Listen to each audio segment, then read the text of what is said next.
The massive ship floated silently in space, like a sleeping giant. Its hull stretched for 10 kilometers and gleamed silver against the stars. This was the Harmony's Edge, the most important diplomatic vessel in the galaxy. Inside its grand chambers, representatives from hundreds of worlds had gathered for a meeting that happened only once. Every 1,000 years, Ambassador Tae-woo Kim walked through the ship's corridors with steady steps. His black uniform bore the simple blue symbol of Earth, but his calm eyes held the weight of humanity's future. He had spent 30 years preparing for this moment. The Galactic Council's millennial gathering would decide the fate of countless worlds. The council chamber was enormous. Floating platforms held delegates from every corner of the galaxy. Some looked almost human. Others were so alien that Tae-woo needed his translator to understand their basic biology. But all of them shared one thing. They all followed the ancient Edict. The Edict was older than most civilizations. It was written 50,000 years ago when the First Galactic War nearly destroyed everything. The rule was simple, but absolute. No advanced species could interfere with worlds that had not yet reached space travel. Primitive civilizations must be left alone to grow naturally. High Counselor Dex Vera, tall being with silver skin and forearms, called the session to order. Her voice echoed through the chamber as she spoke the traditional words. We gather to renew our sacred promise. The ancient edict has kept peace for 50 millennia. Today we swear again to protect the innocent and guard the growing. One by one, the species renewed their oath. The Korthani, with their crystal bodies. The Develics, with their flowing tentacles. The Zephyrians who lived in the gas clouds between stars. Each delegation spoke the same words in their own language. We swear to protect. We swear to preserve. We swear to let life grow free. When Earth's turn came, Tae-woo stood tall. Humanity swears by our honor and our strength. We will guard the ancient edict with our lives. No primitive world shall suffer while we draw breath. But not everyone in the chamber seemed pleased with the ceremony. In the shadow of the great pillars, a group of 7 species sat together. They called themselves the Hegemony, and their leader was Overlord Vexthera. Her reptilian face showed open contempt for the proceedings. Beside her sat a human who made Tae-woo's blood run cold. Sangmin Choi had been born on Earth, but he had betrayed his own species decades ago. Now he wore the dark robes of the Hegemony and spoke against his former home. The edict is a chain, Sangmin said when given the chance to speak. It holds back progress. It keeps the galaxy weak. How many resources are wasted on empty worlds? How many species could advance faster if they had guidance? Murmurs of disapproval filled the chamber. The ancient law was sacred to most species. They had seen what happened when the strong preyed on the weak. The First Galactic War had taught them that lesson in blood. Tae-woo felt his hands tighten into fists. He had known Sangmin years ago, before the betrayal. They had been friends once, fellow humans, working for the same goals. Now, Sangmin was something else entirely. The edict exists because we remember, Tae-woo said, his voice carrying across the chamber. We remember the burning worlds. We remember the enslaved species. We remember why the strong must protect the weak, not exploit them. Vexthera's yellow eyes fixed on him. Humanity speaks of strength, but where is it? You hide behind words while the galaxy stagnates. Real strength takes what it needs. The tension in the chamber was thick enough to cut. Other delegates shifted nervously in their seats. The hegemony had been growing bolder in recent years, pushing the boundaries of what was acceptable. Meanwhile, far from the diplomatic discussions, Captain Mina Park stood on the bridge of her ship. The distant Thunder was a sleek vessel built for long-range exploration. Its mission was simple, but vital. Watch, record. Protect below them, the blue-green world of Kepler-4, for to be turned slowly in space. Mina had been watching this world for 3 years. The beings that lived there called themselves the Villani. Though they didn't know anyone was listening, the Villani were beautiful creatures. They stood upright like humans, but had skin that changed color with their emotions. Their cities were built from living crystal that grew in spiraling towers. They had just discovered how to work metal, a huge step forward for their civilization. Captain called her first officer, Hyan Wu Li. The Villani are celebrating something in their capital city. Their emotional colors are very bright today. Nah smiled. They've probably made another breakthrough. Maybe they've figured out how to make stronger tools. We should record everything. This was the hardest part of the job. Watching a species grow and learn, but never being able to help. The Villani would face wars, diseases, and natural disasters. Some of them would die who could have been saved with advanced medicine, but the edict was clear. They had to find their own way. Sometimes I wonder if we're doing the right thing, Hyan-Wu said quietly.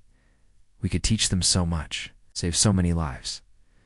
The edict exists for good reasons, Mina replied. Species that get help too early become dependent. They never learn to stand on their own. The Zephyrians learned that lesson the hard way. She was referring to an ancient tragedy. The Zephyrians had tried to help a primitive species develop faster. The result was a civilization that never learned to solve problems on their own.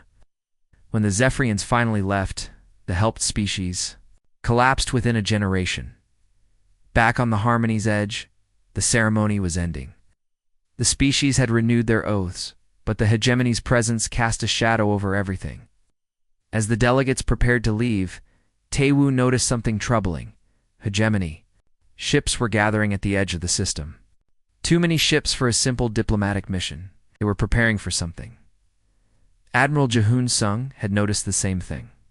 From his command ship hidden in the asteroid belt, he watched the hegemony fleet through long-range sensors. 30 years of military service had taught him to recognize the signs of coming war. Send a coded message to Earth, he ordered his communications officer. Tell them the hegemony's moving. Large fleet movements toward the border systems. The message would take days to reach Earth, but it might be too late by then. The hegemony had been planning something for months. Their spy networks were good, but not perfect. It missed the signs until now. On Kepler 44 to be. The Villani went about their daily lives with no idea that their world was being watched. They had no concept of space travel or alien species. Their biggest worries were the changing seasons and the tribal conflicts over crystal mining rights. But in the depths of space, forces were moving that would change everything. The ancient edict had kept peace for 50,000 years, but that peace was about to be shattered as the Harmony's edge prepared to jump to hyperspace. Tae-Woo stood at an observation window. The stars looked the same as always, but he could feel something different in the air. The hegemony had made their intentions clear. They no longer respected the old ways. We're going to war, he whispered to himself. The only question is when. Behind him, the council chamber emptied as delegates returned to their home worlds. They carried with them the renewed oath to protect the innocent. But oaths were just words. Words would not stop the storm that was coming. The ancient edict was about to face its greatest test. And in the darkness between stars, humanity was about to discover just how far they would go to protect their sacred promise. 3 months had passed since the Great Gathering ended. The galaxy had returned to its normal rhythm of trade and diplomacy.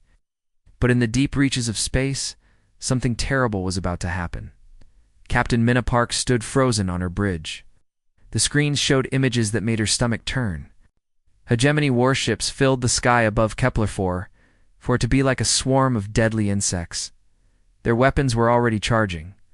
Captain, we're receiving distress signals from 17 different star systems, her communications officer reported.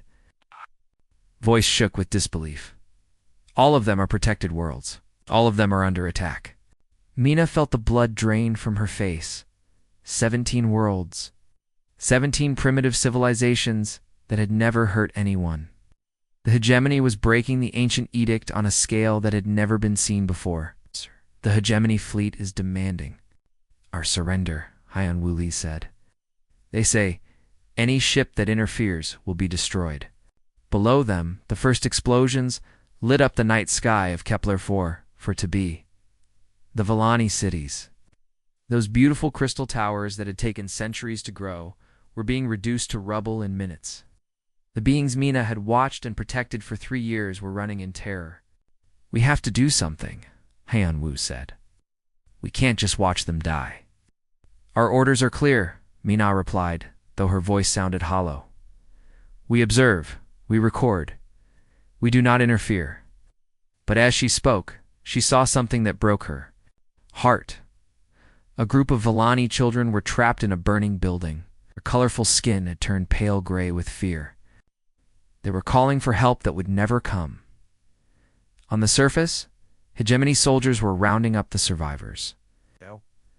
The Villani were being loaded into massive transport ships like cargo. Their families were being separated. Their children were being taken away. The hegemony had learned from other conquests. They knew that young minds were easier to control. The Villani children would be raised as slaves, never knowing their true heritage. The adults would work in the mines until they died. "Captain," the science officer called out. I'm reading massive. "Energy signatures from the planet's core are strip mining the crystal formations. The entire ecosystem will collapse within days." Mina closed her eyes. The Villani had lived in harmony with their crystal cities for thousands of years. Those same crystals were being torn from the ground to fuel hegemony war machines. Across the galaxy, the same scene was playing out on 16 other worlds. The hegemony had planned this attack for months. They struck fast and hard, overwhelming the primitive civilizations before anyone could respond. On Earth, the emergency council was in chaos. Representatives shouted over each other as reports flooded in from across the galaxy. The scope of the attack was beyond anything they had imagined. 17 worlds, Admiral Ji-hoon Sung said as he briefed the council. Over 2 billion primitive beings enslaved or killed. The hegemony has openly declared war on the ancient edict. "What's the response from the Galactic Council?" asked Defense Minister Yoon Seo-kim. "They're calling for economic sanctions," Ji-hoon replied with disgust. "Trade restrictions and diplomatic protests. They want to form a committee to study the situation." The room fell silent. Economic sanctions against a military power that had just conquered 17 worlds. It was like trying to stop a wildfire with a cup of water. "And the other species?" someone asked. "The Korthan are offering to mediate talks. The Veliks want to send humanitarian aid." "The Zephyrians are staying neutral," Ji-hoon said. "None of them want to fight." Ambassador Tae-woo Kim had been silent through the briefing. Now he stood up, his face hard as stone. 50,000 years of peace has made them soft. They've forgotten what war means. They think words can stop monsters. "What are you suggesting?" the defense minister asked. "I'm suggesting that if the galaxy won't act, then humanity will act alone." Meanwhile, on the diplomatic vessel that carried the Galactic Council, the emergency session was a disaster. Representatives from hundreds of worlds debated endlessly. While the hegemony finished their conquest, "We must respond with measured force," argued the Korthani delegate. "Violence will only lead to more violence." "The hegemony has already used violence," Tae-woo said. 2 billion beings are dead or enslaved. How much more violence do you need to see? High Counselor Dexfera tried to maintain order. "We understand humanity's anger, but we must find a peaceful solution. War will tear the galaxy apart." "The galaxy is already torn apart," Tae-woo replied. "The hegemony has made sure of that." In the shadows of the council chamber, Sang Min Choi watched the debate with satisfaction. His betrayal of humanity years ago had led to this moment. The hegemony had used his knowledge of human psychology to plan their attack perfectly. "You see how weak they are?" he whispered to Overlord Vexthera. "They talk while we act. They debate while we conquer. This is why the edict must fall." But Vexthera was not entirely satisfied. "The humans are different from the others. Our delegate speaks of war while the others speak of peace. Are you certain they will not fight?" Simon smiled coldly. "Humanity's been at peace for 300 years. They've forgotten how to fight. They're as soft as the rest of the galaxy." He was about to learn how wrong he was. Back on the distant Thunder Mana watched the final transport ships leave Kepler-4 for to be. The planet below was dying. The crystal cities were gone. The forests were burning. The oceans were turning black with pollution. Captain Hyenwoo said quietly, "There's a small group of Villani children hiding in the northern mountains. The hegemony missed them in there." Sweep Minna felt something break inside her. She had spent 3 years watching these people grow and learn. She had seen them discover fire, develop language, create art. Now they were being destroyed, and she was doing nothing to stop it. "How many children?" she asked. "About 300. They're scared and starving. Their parents are already on the transport ships." Mina looked at her crew. She saw the same pain in their eyes that she felt in her heart. They had all sworn to follow the ancient edict, to observe but not interfere. But they were also human, and humans had their limits. "Hyan Wu," she said finally, "prepare the shuttle." "Captain, our orders—" "I know what our orders are," Mina said. "But I also know what's right. Those children are going to die if we don't help them. Hegemony will destroy us if we interfere. Then we'd better make sure we save those. Children first." The shuttle bay doors opened, and Hyan Wu led a small team down to the planet. They found the Villani children huddled in caves, their skin pale with fear and hunger. Many of them were too young to understand what had happened. To their world, as they loaded the children onto the shuttle, Hegemony patrol ships detected the rescue operation. 3 enemy vessels moved to intercept their weapons charging. "This is Hegemony Command," came the radio transmission. "Surrender immediately or be destroyed." Hyan Wu looked at the frightened children in his shuttle. Their large eyes stared at him with trust. They didn't understand his words, but they understood that he was trying to help them. "This is Lieutenant Hyan Wu Li of the Terran vessel Distant Thunder," he replied. "I'm conducting a humanitarian rescue operation. These are children. You are violating hegemony space. Stand down immediately." And Wu looked at his instruments. The hegemony ships were faster and more heavily armed. His shuttle was built for exploration, not combat. He had no chance of outrunning them. "Tell Captain Park that I'm sorry," he said to his co-pilot. "Get these children to safety." "Sir, what are you doing?" "What I should have done 3 months ago." Hyan Wu turned his shuttle toward the approaching hegemony ships. He had one weapon, a small plasma cannon meant for clearing space debris. It would barely scratch their armor, but it would give the children time to escape. The shuttle accelerated toward the enemy ships. The hegemony pilots were so surprised by the attack that they hesitated for a crucial second. That second was all the time the children needed. The shuttle exploded in a brilliant flash of light. Hyan Wu Li died as he had lived, protecting the innocent. His sacrifice saved 300 young lives. On the Distant Thunder, Mina watched her friend die. The pain in her chest felt like a physical wound. But she also felt something else, something that had been growing in her for 3 months. Rage, the ancient edict was broken. The galaxy's response was weak and cowardly. Her friend was dead, and 300 children were orphans because of hegemony greed. "Send a message to Earth," she ordered. "Tell them what happened here. Tell them about Hyan Wu. Tell them that the hegemony has shown its true face." "What about us, Captain?" asked her communications officer. Min-Ah looked at the burning planet. "Below, we're going home. When we get there, we're going to make sure the galaxy remembers why the ancient edict exists." The message reached Earth 3 days later.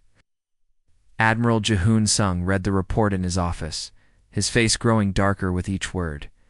When he finished, he stood up and walked to his window. Outside, he could see the orbital shipyards that had been quietly building for decades. The other species thought they were civilian construction platforms. They were wrong. "Signal the fleet," he ordered. "It's time to show the galaxy what humanity really is." The ancient edict was broken. The galaxy's protectors had failed. But humanity had not forgotten the lessons of war.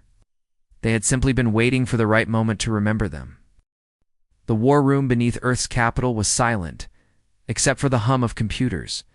Admiral Ji-hoon Sung stood before a massive holographic display showing the galaxy. Red dots marked the conquered worlds. Blue dots showed human positions. The red was spreading like a disease. "Show me what we have," Ji-hoon said to his staff. The hologram changed. Suddenly, the space around Earth was filled with thousands of blue dots. Hidden shipyards appeared in asteroid belts. Secret bases emerged from behind distant moons. Military installations that had been disguised as research stations revealed their true purpose. 3,000 battlecruisers, reported Fleet Captain Daeho Park. 800 dreadnoughts, 200 carrier groups, and that's just the main fleet. The room fell silent. For 3 centuries, humanity had been building in secret. While other species grew comfortable with peace, humans had remembered the lessons of their violent past. They had prepared for the day when peace would fail. The hegemony has about half that number, Deho continued, but they're spread across their conquered territories. They don't expect a real fight. Jehun nodded grimly. They're about to. Get one. Send word to all fleet commanders. Operation Righteous Fury begins in 72 hours. Meanwhile, on the research station orbiting Mars, Dr. Yoonji Yang was making a discovery that would change everything. She had been analyzing the genetic samples that Captain Mina Park had secretly collected from the Villani before their world was destroyed. This is impossible, she whispered to her assistant. The Villani weren't just primitive. They were evolving. Evolving how? Asked Dr. Kuncho Lee. Psychic abilities. They were developing the power to communicate with their minds. The hegemony knew this. That's why they attacked. Youngji pulled up more data on her screens. Look at this. The hegemony has been targeting specific species. All of them were developing mental powers. They're not just conquering for resources. They're collecting psychic beings. The implications were terrifying. If the hegemony could control beings with mental powers, they could create an army of living weapons. No species in the galaxy would be safe. We need to warn the Admiral, Kung Ho said. Already done, Youngji replied. But there's something else. The experiments the hegemony is doing on these beings are changing them. They're not just slaves anymore. They're becoming something new. Back on Earth, the government was in emergency session. President Hae-won Kim had called together the top leaders from every human world. The decision they made would determine the fate of the galaxy. The Galactic Council is useless, reported Ambassador Tae-woo Kim. They're still debating trade sanctions while the hegemony enslaves entire species. 3 more worlds fell yesterday. What about our allies? Asked the president. We don't have any, Tae-woo replied bluntly. The other species are too afraid or too weak to fight. Expect us to follow their lead and do nothing. Defense Minister Uniseo Kim stood up. Then we act alone. Admiral Sung's fleet is ready. We can strike at the hegemony supply lines and free the enslaved worlds and start a galactic war. Someone asked. The war already started, Uniseo replied. The hegemony started it when they broke the ancient edict. We're just going to finish it. President Kim looked around the room. These people had been elected to keep humanity safe and prosperous. Now they were being asked to risk everything for beings they had never met. The vote is simple, she said. We act to stop the hegemony, or do we let them continue their conquest? The vote was unanimous. Humanity would go to war, far from Earth. In the depths of space, Captain Mina Park was no longer the same person who had watched helplessly as her friend died.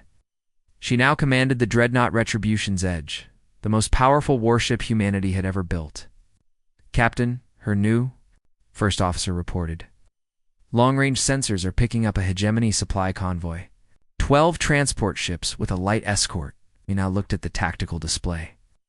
The convoy was carrying resources stolen from conquered worlds. Food that should have fed primitive families. Crystals that had been homes for innocent beings. Oh. Hands? Battle stations? She ordered.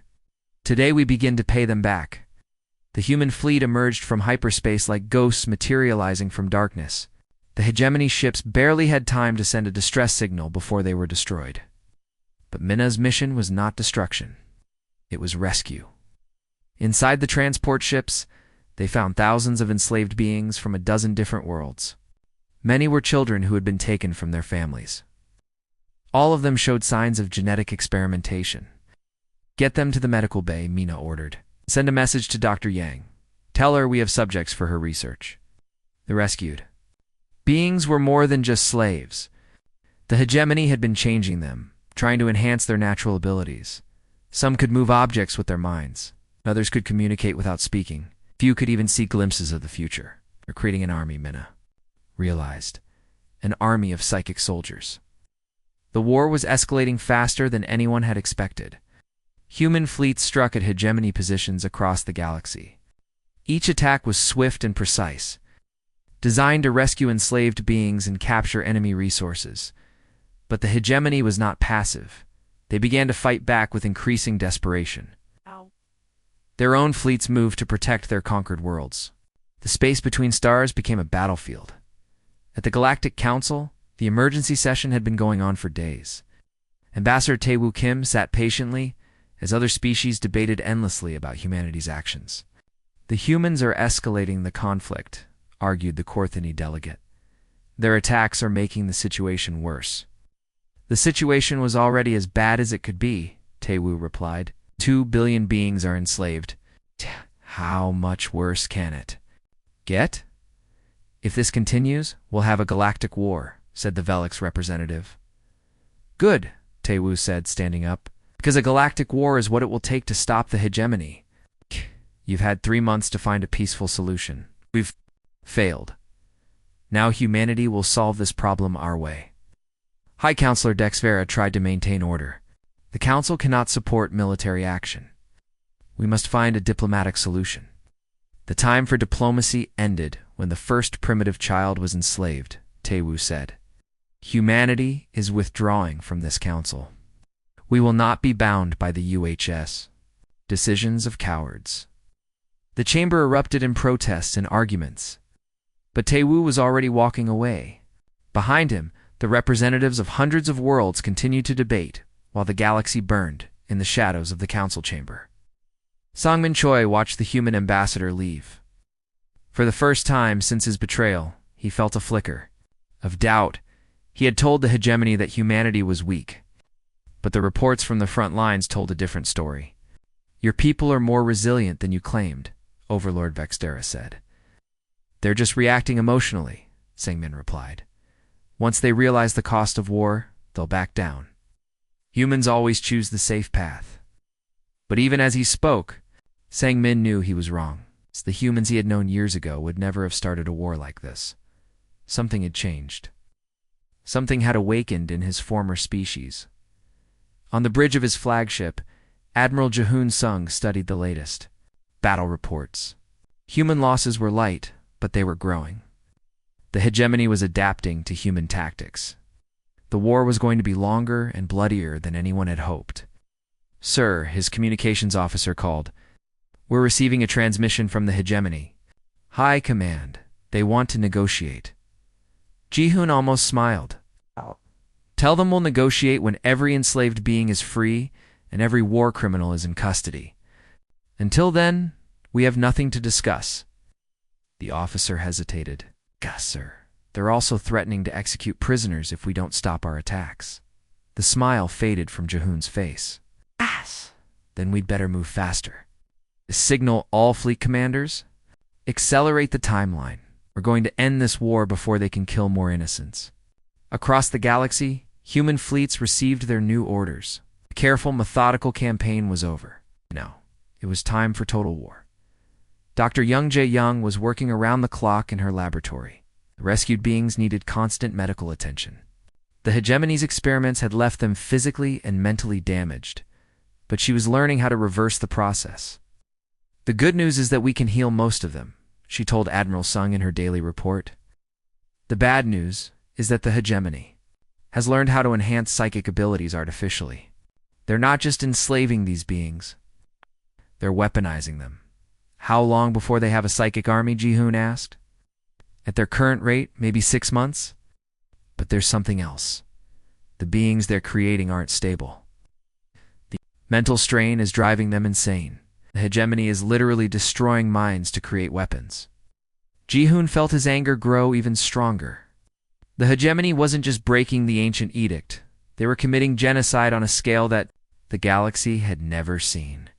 Keep working on the healing process, he ordered. And prepare for the worst. If they deploy psychic weapons, we need to be ready. The war was entering a new phase. What had started as a rescue mission was becoming a fight for the survival of free will itself. The hegemony had revealed their true plan. They wanted to create a galaxy of slaves controlled by psychic power and ruled by fear. But they had made one crucial mistake. They had assumed that humanity would react like the other species. They had expected diplomatic protests and economic sanctions. Instead, they had awakened something that had been sleeping for 3 centuries. They had reminded humanity why they had built those secret fleets. They had shown them why the ancient edict existed. Now, the galaxy would learn what happened when humans went to war. The hegemony had shattered the ancient peace. Humanity would make them pay the price. 1 year had passed since the war began. The galaxy was no longer the same peaceful place it had been for 50,000 years. Trade routes were broken. Neutral worlds had chosen sides. The ancient order was crumbling. General Sujin Han stood on the command deck of her assault ship. As it dropped through the atmosphere of Kepler 44 to be, below them, the once beautiful world was scarred with mining equipment and slave camps. The hegemony had turned paradise into hell. "General, we have visual on the primary slave compound," reported Major J1 Kim. "Estimated 10,000 Villani prisoners. Heavy defensive positions around the perimeter." Sujin nodded grimly. This was the world where it all began. Where Captain Mina Park had first witnessed the hegemony's cruelty, where Lieutenant Hyan Wuli had died trying to save innocent children. Now humanity was coming back to finish what the hegemony had started. "Begin the assault," she ordered. "And remember, we're here to liberate, not destroy. Every Villani life is precious." The human forces moved like a storm across the planet's surface. Their power armor gleamed silver in the alien sun. Their energy weapons cut through hegemony defenses like paper. But this was not mindless destruction. Every shot was calculated. Every move was precise. The hegemony soldiers fought desperately, but they were no match for human military doctrine. Humanity had spent 3 centuries studying war, while other species forgot it existed. Their tactics were flawless. Their equipment was superior. Their motivation was absolute. In the slave compound, the surviving Villani heard the sounds of battle getting closer. Their colorful skin had faded to gray during months of captivity. Many were sick from the hegemony experiments. All of them had given up hope. Then the compound gates exploded inward.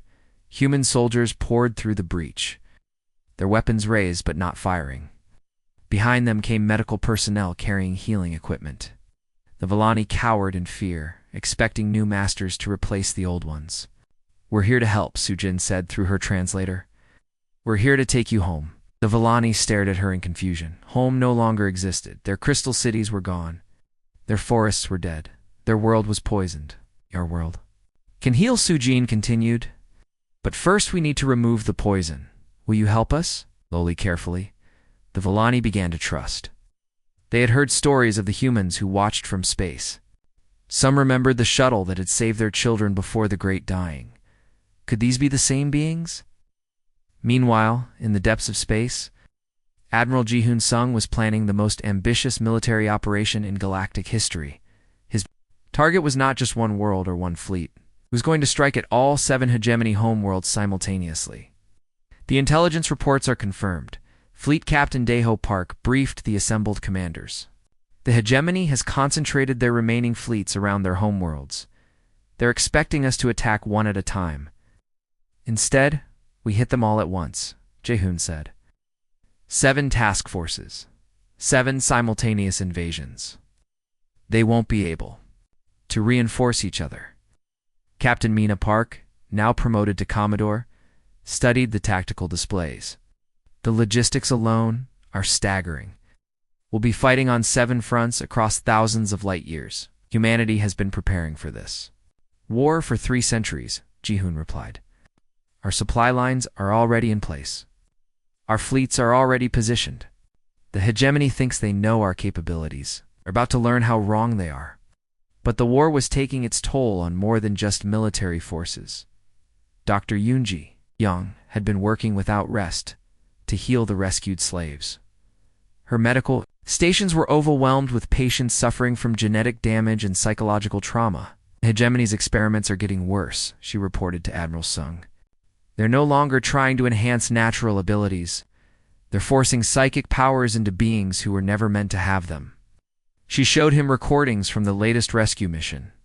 Beings who had been normal just months ago were now twisted into something unrecognizable. Their minds were broken. Their bodies were failing. Many begged to die rather than continue existing. Can they be healed? Ji-hoon asked. Some of them. Ah. But the process takes months, and we don't have the resources. For every being we save, the hegemony creates 10 more.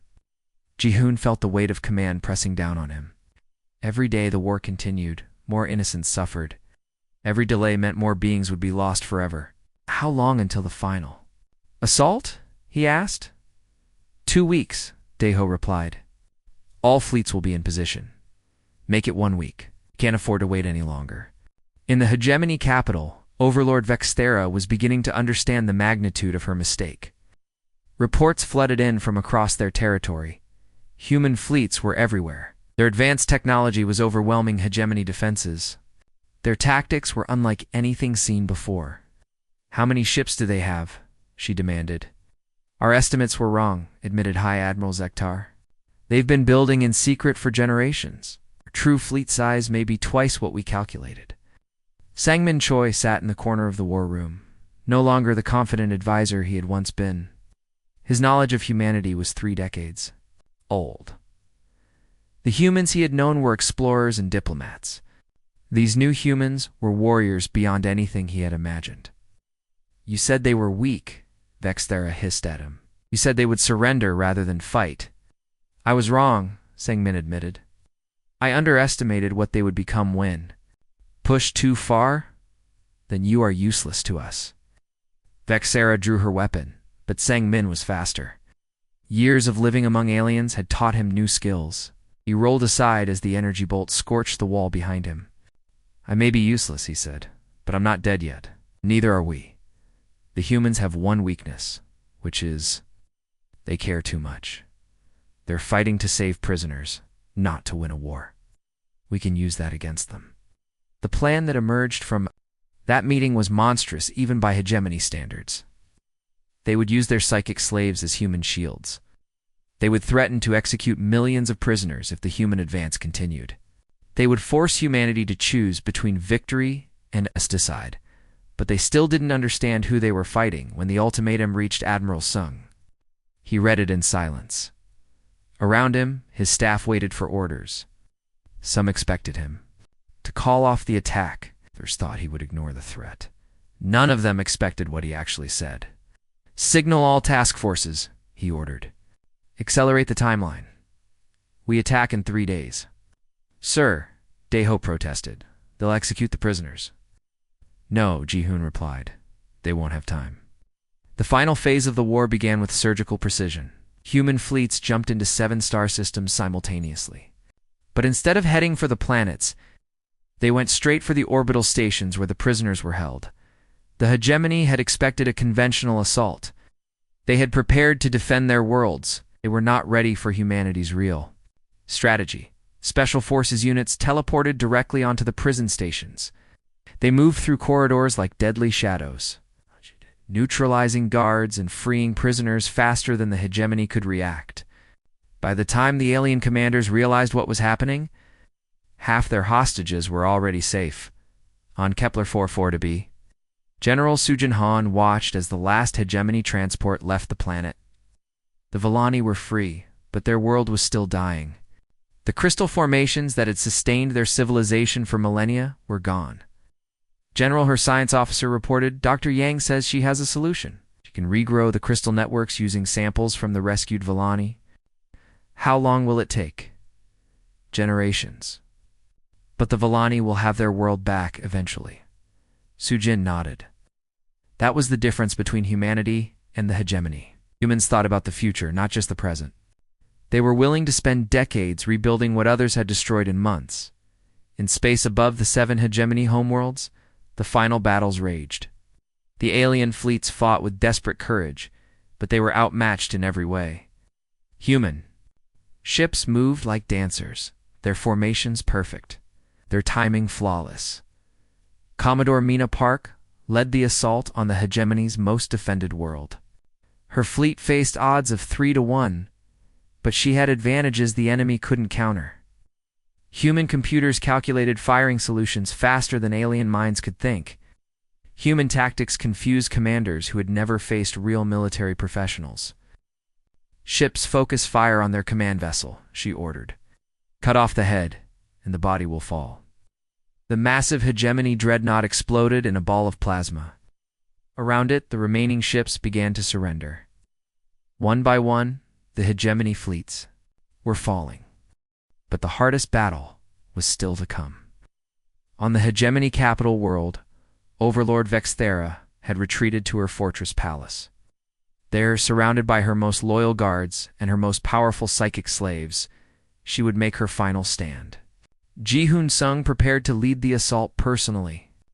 This war had cost too much to end with anything less than complete victory. The hegemony would surrender unconditionally, or they would be destroyed. "Sir," his communications officer reported, "we're receiving a transmission from the planet's surface. Someone wants to negotiate." "Tell them we don't negotiate with slavers," Ji-hoon replied. "Sir, it's not from the hegemony. It's from Sang-min Choi. He says he has information about Vexthera's final weapon." Ji-hoon paused. The traitor who had helped start this war was now asking for help to end it. Perhaps there was justice in that. Put him through. The face that appeared on the screen was older and more weathered than Ji-hoon remembered. Sang-min Choi had paid a price for his betrayal, but it was nothing compared to what he had cost the galaxy. Admiral Sang-min said, "I know you have no reason to trust me, but Vexthera has something that could destroy entire star systems. She's planning to use it rather than surrender." "What kind of weapon?" "The psychic slaves she's been creating. She's linked them all together into a single mind. She activates it. The psychic feedback could kill every living thing within 100 light years." Ji-hoon felt ice in his veins, a weapon that could destroy star systems. The hegemony's final act of spite would be genocide on an unimaginable scale. "What do you want in exchange for this information?" "Nothing," Sang-min replied. "I've already lost everything that mattered. I just want to stop her from taking the galaxy with her. The assault on the fortress would have to be perfect. One mistake, and billions would die. The fortress world of Throne Prime hung in space like a dark jewel. Surface was covered with massive weapons, platforms, and energy shields. At its heart stood the hegemony's greatest stronghold, a tower that reached into the clouds. Inside that tower, Overlord Vexthera waited for her final battle. Admiral Ji-hoon Sung stood on the bridge of his flagship, watching the orbital bombardment begin. Human warships rained fire down on the planet's defenses, but progress was slow. Every weapon destroyed was quickly replaced. Every shield that fell was rebuilt within hours. "Sir, our losses are mounting," reported Fleet Captain Daeho Park. "They're throwing everything they have at us." "As expected," Ji-hoon replied. "This is their last stand. I'll fight until the end." But time was running out. According to Sang-min Choi's intelligence, Vexthera's psychic weapon was almost ready. Thousands of enslaved beings had been connected into a single mind network.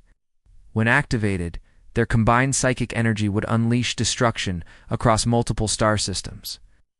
"General Han's ground forces are ready for deployment," Daeho reported. "But the landing zones are heavily defended." "Then we make our own landing zones," Ji-hoon decided. "Commodore Park, take your strike force and punch a hole through their orbital defenses." "General Han, prepare for immediate deployment." Commodore Mina Park had been waiting for this moment. Her ship, the Retribution's Edge, led a formation of humanity's most advanced warships. They dove toward the planet like avenging angels, their weapons blazing. The hegemony fought back with desperate fury. Their ships exploded around the human formation, but more kept coming. Energy beams lanced through space. Missiles streaked between the fleets. The very fabric of space seemed to burn. "Target the shield generators," Mina ordered. "All ships!" Concentrated fire. The combined firepower of 50 human ships focused on a single point. The planetary shields flickered and died. For a few precious minutes, the way to the surface was clear. General Sujin Han seized the opportunity. Her assault ships dropped through the atmosphere like falling stars. Behind them came thousands of human soldiers in their gleaming power. Armor. The liberation of Throne Prime had begun.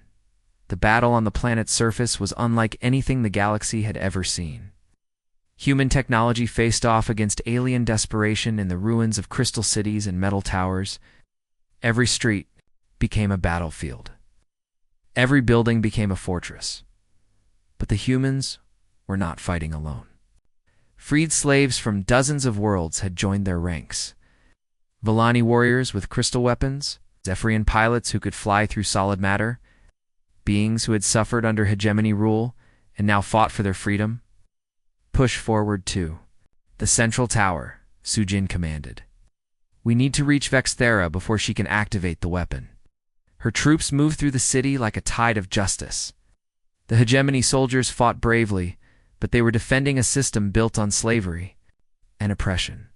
The humans were fighting for the freedom of the galaxy, high above the battle. Dr. Yunji Yang worked frantically in her mobile laboratory. She had discovered something terrible about the psychic weapon. The enslaved beings connected to it were not just power sources, they were also a fail-safe system. Admiral, she transmitted to Ji-hoon's flagship. If we kill Vexthera while the weapon is active, it will trigger automatically. The psychic backlash from the connected slaves will destroy everything within 100 light years. Then we need to disconnect them first, Ji-hoon replied. Can it be done? Theoretically, yes. But someone would have to reach the central control chamber and manually shut down the system. And they'd have to do it while fighting through the tower's defenses. I'll send our best special forces team. Admiral, there's something else. The person who shuts down the system will have to interface directly with the psychic network. The mental strain could kill them. Ji-hoon felt the weight of command crush down on him. Another impossible choice. Another life that would have to be sacrificed to save billions. Deep in the hegemony tower, Sang-min Choi crept through corridors he had walked as an honored guest. Now he was a hunted fugitive in the place he had once called home. His betrayal of humanity years ago had led to this moment. Perhaps it was fitting that he would die here. He reached the central chamber where Vexthera waited. The room was filled with crystalline pods, each containing a psychic slave connected to the weapon network. Their faces were twisted with pain. As their minds were forced together, "You came," Vexthera said without turning around. "I wondered if you would have the courage." "I've come to stop you," Sang-min replied. "Stop me from what? Defending my people? Your human friends are slaughtering my soldiers. They're destroying everything we built." "You've built an empire on slavery," Sang-min said. "It deserves to be destroyed." Vexthera finally turned to face him. Her reptilian features were twisted with hatred and desperation. "You were human once. These are your people attacking us. How can you stand with them after what they did to you?" "They didn't do anything to me," Sang-min admitted. "I betrayed them for power. I told myself it was for a greater cause, but it was just greed. And now you seek redemption?" "No, redemption is impossible. I just want to stop you from making my mistakes even worse." The confrontation was interrupted by explosions from above. Human forces were fighting their way down through the tower. The final battle was coming to them. On the surface, General Sujin Han led her troops through the tower's lower levels. The hegemony had turned every floor into a death trap. Energy barriers blocked the corridors. Automated weapons tracked their movements. Psychic slaves attacked with powers they couldn't control. "Ma'am," reported Major Jae-won Kim, "we've found the main power core. If we destroy it, the whole tower will lose power." "No," Sujin replied. "That would trigger the weapon. We have to reach the control chamber and shut it down properly." Her troops fought floor by floor, room by room. Human tactics and technology gradually overcame alien defenses. But the cost was terrible. Good soldiers died to clear each corridor. Friends fell to save strangers they would never meet. In the central chamber, Vexthera prepared to activate her ultimate weapon. The psychic slaves writhed in their pods as power built up in the network. Their combined screams echoed through the room like the sound of souls being torn apart. "You could have ruled beside me," she told Sang-min. "You chose to die with them." "I chose to die as a human," he replied. Sang-min lunged forward, trying to reach the control console. Vexthera's energy weapon caught him in the chest, burning through his body armor. But his momentum carried him forward. His hands closed on the shutdown controls. "If I can't rule the galaxy," Vexthera snarled, then no one will. She activated the weapon. The psychic energy of thousands of enslaved minds erupted through the tower. Sangmin felt his consciousness torn apart as he struggled with the controls. His betrayal of humanity had started this war. Now his sacrifice might end it. With his dying breath, he input the shutdown sequence. The psychic network collapsed. The enslaved beings in their pods suddenly went silent as their minds were freed from the forced connection. The weapon that could have destroyed star systems died with its creator's dreams of conquest. General Jinhan's troops burst into the control chamber just as Vexthera raised her weapon toward the freed slaves. The hegemony overlord intended to execute them all rather than let them live free. "Stand down," Sujin ordered, her weapon trained on the alien leader. "I am overlord of the hegemony," Vexthera replied. "I do not surrender to inferior species." "Then you die as what you are," Sujin said. "A slaver and a murderer." The final confrontation lasted only seconds. Vexthera's weapon fired at the same time as a dozen human energy rifles. The hegemony's leader fell beside the body of the traitor who had helped create her empire. But even in death, Vexthera had one last surprise. Hidden systems throughout the tower began to activate. She had programmed a final destruction sequence that would bring down the entire structure. "All units evacuate immediately," Sujin ordered. "The tower is coming down." The human soldiers ran through collapsing corridors as the ancient fortress crumbled around them. They carried the freed slaves with them, refusing to leave anyone behind. Outside, rescue ships waited to take them to safety. The tower fell in a pillar of fire that could be seen from orbit. With it died the last symbol of hegemony power. The war was over, but the cost had been terrible. Admiral Jehun Sung received the final reports from his flagship. Victory had come at a price measured in blood and sacrifice. Thousands of human soldiers had died. Millions of aliens had perished. Entire worlds had been scarred by the fighting. "Sir Fleet Captain Daeho," Park reported, "all hegemony fleets have surrendered. Their remaining leaders are requesting terms." "No terms," Jehun replied. "Unconditional surrender. War crimes, trials for all commanders, full compensation for the enslaved species, and the hegemony worlds themselves." Jehun looked out at the stars. 7 civilizations had chosen to follow Vexthera into darkness. 4 had fought to the end. 3 had surrendered when they saw the futility of resistance. Occupation until new governments can be established, he decided. Governments that understand the value of freedom. Dr. Yunji Yang was already at work treating the freed psychic slaves. The damage to their minds was severe, but not irreversible. With time and care, most of them could be healed. "Admiral," she reported, "we've learned something important from C. The weapons remains. The hegemony wasn't just creating psychic soldiers. We're trying to create a new species. A race of beings with enhanced mental powers under their complete control. For what purpose? It's galactic conquest on a scale we never imagined. They wanted to rule not just the current civilizations, but all future ones as well. The implications were staggering. The hegemony had planned to reshape the galaxy itself. They would have controlled evolution, determining which species lived and which died. "And we stopped them just in time," Jehun said, but as he spoke, he wondered what other threats might be waiting in the darkness between stars. The galaxy had learned that peace was fragile. The ancient edict had been restored, but it would need new guardians. Guardians who understood that sometimes peace required war, that sometimes good people had to become warriors to stop greater evils. The hegemony was defeated, but the war had changed everything. Galaxy would never be the same. 5 years had passed since the last hegemony ship surrendered. The galaxy looked peaceful from space, but everything had changed beneath the surface. The old order of endless debate and weak responses was gone. In its place stood something new and unforgiving.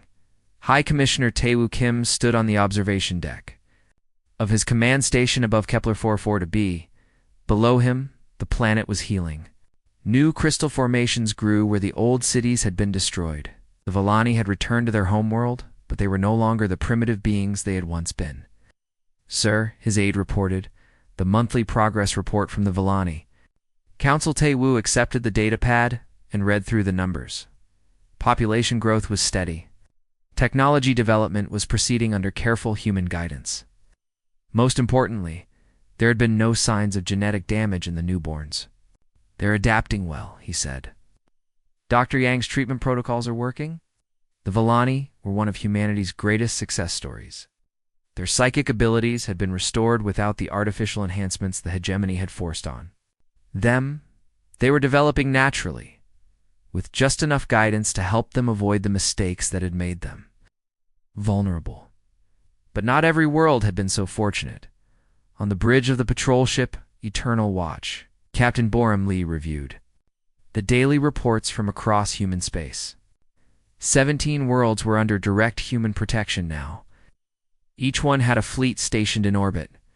Each one had human advisors helping rebuild their civilizations. "Captain," her navigation officer called, "we're approaching the Zelthari system. They're requesting permission to begin industrial expansion." Bioram frowned. The Zelthari were eager to advance their technology, but they had a tendency to repeat the same mistakes that had led to their enslavement. They wanted to build weapons before they understood peace. "Denied," she said. "Tell them they can expand. Their agriculture and medicine first. Weapons come last." It was a conversation she had dozens of times each week. The protected species wanted to advance quickly, but humanity had learned that rapid development without wisdom led to disaster. The hegemony had been the proof of that lesson. "Ma'am," her communications officer reported, "priority message from Fleet Admiral Sung." Boram accepted the transmission. Admiral Ji-hoon Sung's face appeared on the screen, older now, but still carrying the weight of galactic responsibility. "Captain Lee," he said, "we've detected unauthorized ships in the Outer Rim. Unknown configuration. They're approaching the sanctuary worlds." Bioram felt her blood chill. The sanctuary worlds were where the most damaged victims of hegemony experiments were being treated. If someone was targeting them, it could only mean one thing. "Pirates?" she asked. "Worse. We think it's hegemony survivors. Intelligence suggests they're planning to recapture their test subjects." The war was supposed to be over, but some fights never truly ended. Scattered groups of hegemony loyalists had been causing trouble across the galaxy, and most were just desperate refugees, but a few were true believers who refused to accept their defeat. "Orders, sir. Take your squadron and investigate. Rules of engagement are simple. Anyone threatening the sanctuary worlds is to be considered hostile." Meanwhile, on Earth, the Terran High Council was dealing with a different kind of problem. The other galactic species were becoming uncomfortable with humanity's new role as the galaxy's protector. "The Korthan are complaining again," reported Defense Minister Uniseo Kim. "They say our patrols are violating their territorial sovereignty." President Haewon Kim sighed. She had been dealing with similar complaints for months. The species that had refused to fight the hegemony now objected to the methods used to keep them safe. "What exactly are they complaining about?" she asked. "Our ships stopped a Korthani freighter near the Villani system. They found weapons and military advisors on board. They were arming a protected species. They claim it was for self-defense. But the weapons were designed for offensive operations." President Kim felt the familiar frustration that came with governing a galaxy full of species that had learned nothing from the recent war. The Korthani meant well, but their idea of helping often made things worse. Send them a reminder, she decided. The ancient edict is still in effect. No one arms primitive species without our approval. If they want to help, they can donate medical supplies or educational materials. The galaxy was learning to live under human protection, but it was not always an easy lesson. In the outer reaches of space, Dr. Young Ji-young continued her work at the largest medical station humanity had ever built, the Healing Gardens, as it was called, housed over 1 million beings who had been damaged by hegemony experiments. "Doctor," her assistant reported, "the latest batch of patients from the throne? Prime excavation." Youngji looked at the medical charts with sadness. Even 5 years later, they were still finding survivors in the ruins of the hegemony capital. Most were so damaged that healing them would take decades. "Begin the standard treatment protocols," she ordered, "and prepare the psychological support teams." These ones have been alone for a very long time. The work was heartbreaking but necessary. Every being they saved was a victory against the darkness the hegemony had tried to spread across the galaxy.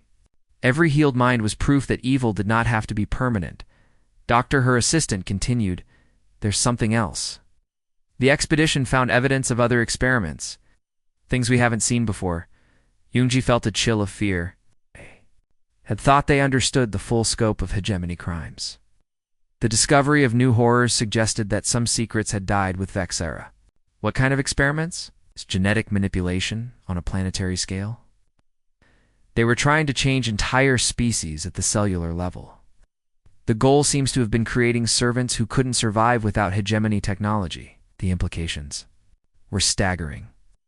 If the hegemony had succeeded, they could have enslaved species by making them physically dependent on their masters.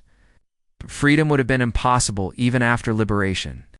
"Prepare a full report for the High Commissioner," Yoonji ordered, "and increase security around all our medical stations. If there are hegemony survivors out there, they might try to continue these experiments." Her fears proved justified sooner than expected. Captain Borum Lee's squadron dropped out of hyperspace near the Sanctuary Worlds to find a battle already in progress. Hegemony ships, bearing the scars of 5 years in hiding, were attacking the medical stations where the most vulnerable survivors were being treated. "All ships, battle stations," Borum ordered. "Protect the medical facilities at all costs." The fight was brutal, but brief. The hegemony survivors fought with desperate fury, but their ships were old and poorly maintained. Human forces, backed by the latest technology and superior tactics, overwhelmed them quickly. But the attack had been a diversion. "Captain Her," sensor operator reported, "we're detecting transporter signatures on Medical Station 7. They've beamed teams aboard." Borum cursed. While her ships fought the obvious threat, enemy commandos had infiltrated the most secure facility in the sector. They were after the research data, the genetic samples, everything needed to restart their obscene experiments. "Security teams to Medical Station 7, she ordered. "Lethal force authorized." The battle inside the medical station was unlike anything in the regular war. Human security forces fought through corridors filled with helpless patients. Every shot had to be carefully aimed. Every move had to protect the innocent. The hegemony commandos showed no such restraint. They used patients as human shields. They threatened to destroy life support systems. They proved that 5 years of hiding had not changed their fundamental nature. In the station's central laboratory, the commando leader found what he was looking for. Dr. Yoonji Yang stood protectively in front of her research computers, refusing to move despite the weapon pointed at her. "The genetic templates," he demanded. "Give them to me, and no one needs to die." "Those templates contain the biological data of every species in the galaxy," Yoonji replied. "Won't let you use them to create new slaves. Then you'll die. With your precious data." The commando's finger tightened on the trigger, but the shot never came. A human security officer appeared behind him, moving with the deadly grace that had made humanity the galaxy's most feared warriors. The hegemony. Soldier fell without firing a shot. "Doctor, are you hurt?" the security officer asked. "I'm fine," Yoonji replied. "But check the other labs. They might have taken samples." The investigation revealed the true scope of the attack. The hegemony survivors had not come to restart their experiments immediately. They had come to gather the data they would need to begin again somewhere else. "We stopped them this time," Captain Borum reported to Admiral Sung. "But there might be other cells out there, other attempts." "Then we'll stop those too," Ji-hoon replied. "The hegemony chose their path. We'll make sure they can never walk it again." The incident led to increased security across all human-protected worlds. New protocols were established. New defenses were built. Galaxy was learning that freedom required constant vigilance. On Kepler 442b, the Vellani were preparing for a ceremony that would have been impossible 5 years earlier. Their first interstellar ship was ready for launch. They had named it Hyan-Wu's Dream, in honor of the human officer who had died trying to save their children. High Commissioner Tae-woo Kim stood with the Vellani leadership as their ship prepared. For its maiden voyage, the vessel was beautiful. combining Volani crystal technology with human engineering. It represented everything the ancient edict was meant to protect. "Where will you go first?" he asked the Volani captain. "To Earth," she replied through her translator. "We want to thank your people properly. We want to see the world that raised such brave protectors." Tewu smiled. It was the first genuine smile he had felt in years. The war had been worth fighting. The sacrifices had not been in vain. As the Volani ship jumped to hyperspace, he thought about the future. There would be new challenges. New threats would emerge from the darkness between stars. Other species might try to repeat the hegemony's mistakes, but humanity would be ready. In schools across human space, children learned about the Great War. They studied the battles and the strategies, but more importantly, they learned about the principles that had driven humanity to fight. The ancient edict exists because we remember their teachers told them. We remember what happens when the strong prey on the weak. We remember why freedom must be protected. Children would grow up knowing that peace was not the natural state of the galaxy. It was something that had to be earned and defended every day. They would become the next generation of guardians, watching over species they had never met, to protect beings they would never know. Admiral Jehun Sung, now in his 70s, stood on the bridge of his flagship as it patrolled the edges of known space. New worlds were being discovered every year. Some held primitive species that needed protection. Others held resources that would tempt the greedy. "Sir," his communications officer reported, "long-range sensors are detecting artificial signals from the Andromeda galaxy. They're definitely from an advanced civilization." Gi-hun felt a familiar weight settle on his shoulders. New civilizations meant new possibilities. They could be peaceful explorers like humanity claimed to be. They could be traders seeking mutual benefit. They could be conquerors like the hegemony had been. "Prepare a deep space reconnaissance mission," he ordered, "and send word to Earth. Tell them we might have new neighbors." The galaxy had learned its lesson about the price of weakness. If new threats emerged, humanity would be ready to teach them about the price of aggression. The ancient edict was more than just a law now. It was a promise backed by the most powerful military force the galaxy had ever seen. A promise that the strong would protect the weak, not exploit them. A promise that would be kept no matter the cost. In the depths of space, new worlds turned under alien suns. Primitive species took their first steps toward the stars. And watching over them all, human ships maintained their silent vigil. The galaxy was safe. Freedom was protected. And somewhere in the darkness, those who would break the ancient edict faced a simple truth. Humanity remembered what happened to those who shattered the galaxy's sacred laws. Humanity always made them pay.